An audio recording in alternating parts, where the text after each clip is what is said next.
km au sud du lac des Sétons, nous rejoignons l'un des berceaux de l'industrie française.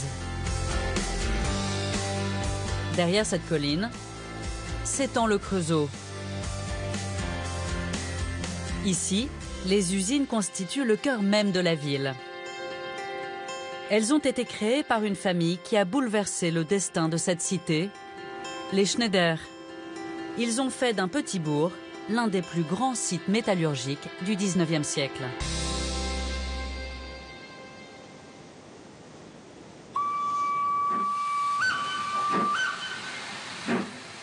Ce géant de 15 tonnes illustre l'histoire de cette saga industrielle.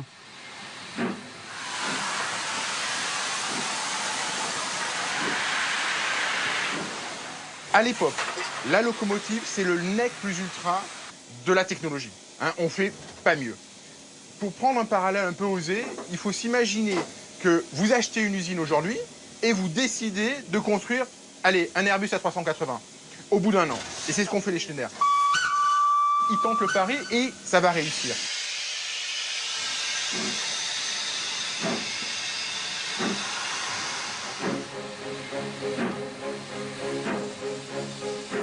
Grâce à la locomotive, le succès des Schneider est fulgurant.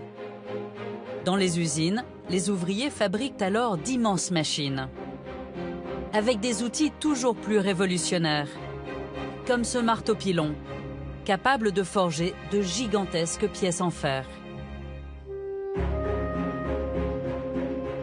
Les Schneider se lancent ensuite dans l'artillerie, avec notamment la fabrication de canons et d'obus.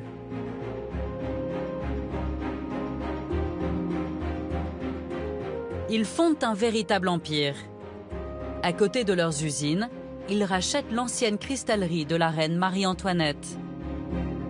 Ils la restaurent pour en faire un palais, qu'ils surnomment le château de la Verrerie.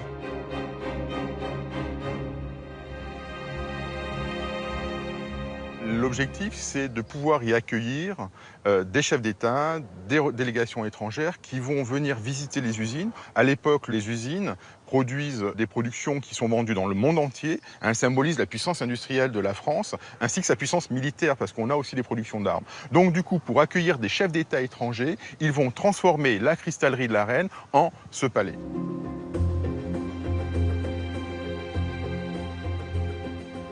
Pour divertir ces personnalités, les Schneider aménagent dans l'un des fours de l'ancienne cristallerie un théâtre. Ils s'inspirent du petit Trianon de Versailles. Les bas-reliefs, les tentures sont en trompe-l'œil. Au plafond, l'aigle à deux têtes de l'Empire autrichien fait référence à la reine Marie-Antoinette. Ceux qui viennent visiter les usines du Creusot, qui restent 2 jours, il faut les occuper le soir et donc du coup, on leur donne ici des représentations. Au fond, les banquettes blanches sont destinées à accueillir les maîtres de forge et les invités de marque. Et ici, sur les banquettes rouges, on peut imaginer que ce sont les directeurs de l'usine ou les personnalités du Creusot qui sont invités par les Schneider pour assister à cette représentation théâtrale.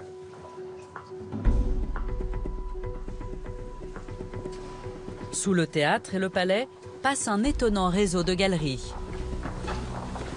Il faut s'imaginer qu'à l'époque, il y avait une centaine de salariés qui travaillaient sur le site du château de la Verrerie et Eugène Schneider ne souhaitait pas que ces salariés traversent et croisent les routes de ses invités de marque. Donc du coup, le personnel passait par ces souterrains qui desservent la totalité du site du château. Alors, il faut s'imaginer ici des femmes de chambre, des majordomes, qui poussent des petits wagonnets, parce qu'il y a un système de voies ferrées, et c'est comme ça que se faisaient les transports dans le château de la Verrerie, pour éviter que les invités ne soient opportunés par ce petit personnel du château.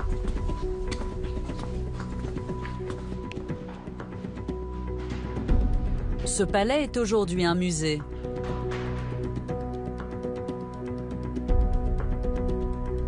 Ici, on est dans le Salon des Deux Amériques, qui est décoré par une tapisserie qui représente l'Amérique du Nord et l'Amérique latine.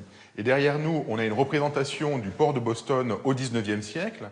Alors, on peut imaginer que Charles Schneider, qui a fait réaliser ce décor, a voulu montrer ici le commerce qu'il avait, notamment avec les Amériques et l'Amérique du Nord. Donc, on voit sur cette tapisserie des bateaux, un port en grande activité qui peut rappeler justement cette activité commerciale entre les usines du Creusot et les marchés nord-américains. En fait, c'est ici que Charles Schneider, le dernier des maîtres de forge, va recevoir ses invités pour négocier des contrats.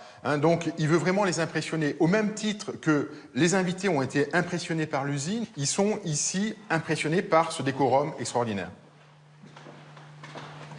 Dans cette malle, le témoignage d'un privilège exceptionnel que l'État français leur accorde en 1940. Ici, on a une valise de monnaie de nécessité. C'est un objet assez surprenant. Durant la Seconde Guerre mondiale, il n'y avait plus de circulation monétaire qui se faisait au Creusot et dans toute la zone occupée de la France. Et pour pouvoir assurer le commerce dans cette ville-usine, le Creusot, c'est une ville-usine, 15 000 ouvriers à peu près, une population globale de 30 000 habitants. La société Schneider a frappé littéralement monnaie. Ils ont été payés avec cette monnaie, les ouvriers de l'usine du Creusot. Donc là, on a un billet de 50 francs où on voit marqué donc Schneider et compagnie, usine du Creusot. Donc ça symbolise la puissance de la société Schneider, cette emprise, puisqu'en fin de compte, c'est pas la ville du Creusot qui va frapper monnaie, comme ça s'est fait ailleurs dans d'autres communes. Ici, au Creusot, c'est l'usine, la société Schneider qui frappe monnaie. Dès le XIXe siècle, le Creusot est surnommé Schneiderville, car cette famille règne sur la vie des habitants. Les Schneider créent des cités ouvrières, ils ouvrent des écoles de formation pour les garçons, des écoles ménagères pour les filles. Ils s'occupent des orphelins de la ville. Ils dispensent gratuitement des soins dans leurs hôpitaux et construisent une maison de retraite. Au Creusot, on naît, on vit et on prie Schneider. Cette église a été commandée par Henri Schneider. Le chœur témoigne toujours de son empreinte. Ce vitrail porte une grande notion du paternalisme, qui est la relation entre l'employeur, le patron, et les ouvriers. Le patron se considère comme le père de l'ouvrier, d'où l'expression paternalisme.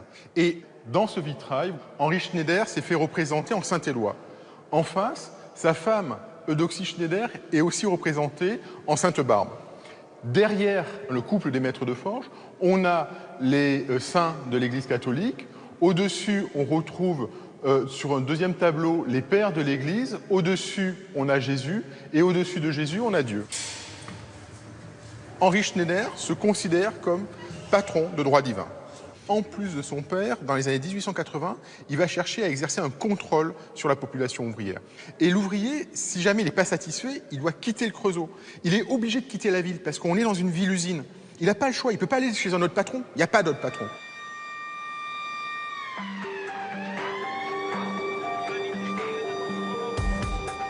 À proximité de l'église, la sirène retentit toujours dans ses ateliers, où on continue à fabriquer de l'acier. Elle annonce une nouvelle coulée.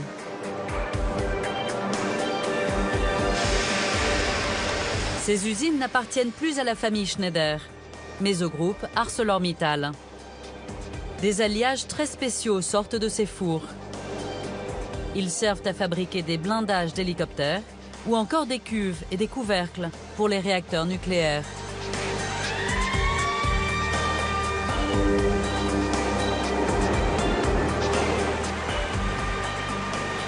Cette coulée est très impressionnante. Personnellement, c'est quelque chose qui est très fort pour moi. J'avoue que ça correspond au symbole de l'industrie du Creusot, la puissance de cette industrie. De voir cette coulée, cette quantité d'acier qui est à 1700 degrés. On est à 1700 degrés là. Donc de voir cet acier liquide qui coule comme ça dans une cuve, c'est quelque chose de magique.